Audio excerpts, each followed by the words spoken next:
The 99 names of Allah are far more than a list to recite. They are an invitation to understand the essence of the one who created us, sustains us, and will one day return us to Him. When we speak of knowing Allah through His names, it is not merely about the tongue repeating a series of words. It is about the heart recognizing the depth behind those words, the soul absorbing their meanings, and our actions reflecting the attributes we learn. The Prophet Muhammad told us that whoever memorizes them and acts upon them will enter Jannah. This shows that it is not simply an intellectual exercise, but a transformative journey.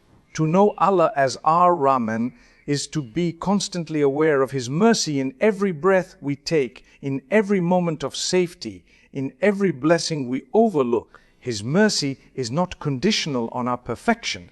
It surrounds us even when we fall short, pulling us back towards Him. When we call upon Al-Ghaffar, we are acknowledging that no matter how many times we sin, His forgiveness is greater.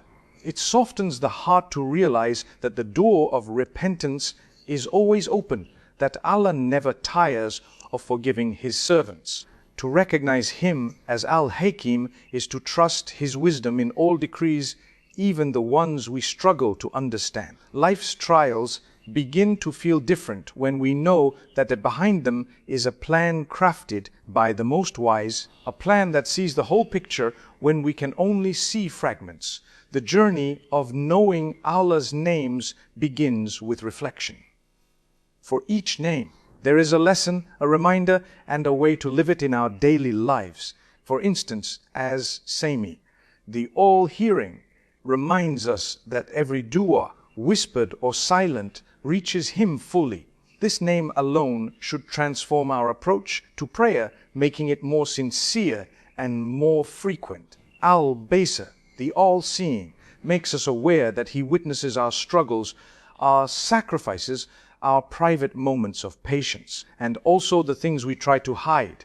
This awareness encourages sincerity and keeps hypocrisy at bay. Al-Latif, the subtle, shows us that Allah's help often comes in ways we cannot see or expect. The believer who knows this name learns to look for hidden blessings in times of difficulty, understanding that nothing from Allah is without purpose.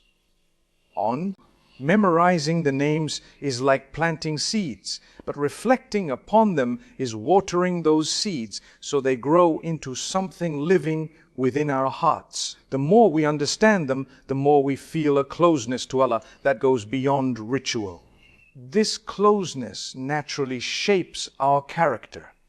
For example, knowing that Allah is Al-Karim, the most generous, should inspire us to be generous in our own dealings, whether through wealth, kindness, or forgiveness. When we know that Allah is Ash-Shakir, the most appreciative, we begin to see that even our smallest acts of goodness are noticed and rewarded by Him, making it easier to do good consistently. The believer who contemplates Al-Adl, the just, finds peace in knowing that ultimate justice will be served, even if the world seems unfair. Each name also strengthens tawakkul, reliance upon Allah.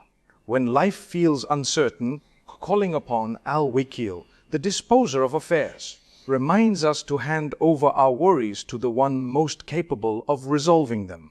When fear creeps in, remembering Al-Hafiz, the protector, brings a sense of safety that no material security can match.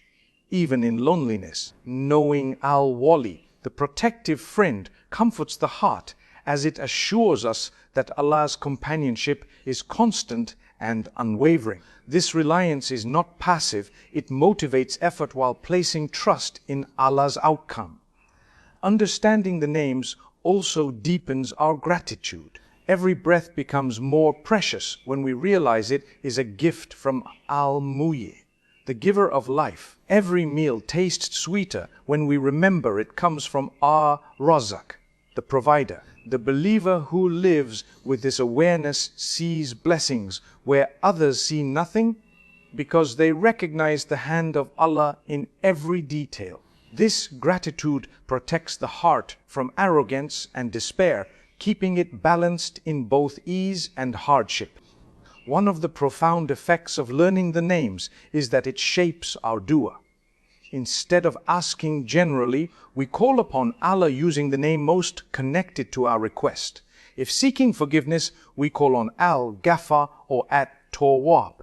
If seeking mercy, we call on Ar-Rahman and Ar-Rahim. If asking for provision, we call on Ar-Razzaq. This not only beautifies our prayers, but strengthens our conviction that Allah will respond in the best way. It is an act of worship to use His names in our supplications, as He Himself has commanded in the Quran. The names of Allah also purify our understanding of Him. They correct misconceptions and protect us from attributing to Allah qualities unworthy of His majesty. When we know He is Al-Qudus, the most pure, we understand that He is free from any imperfection. When we know He is Al-Ahad, the One, we realize that there is no partner or equal to Him. This understanding is the foundation of true Tawheed, the core of Islamic faith. It shapes how we worship, how we view the world, and how we interact with others. Another dimension of living with Allah's names is experiencing hope and fear in balance.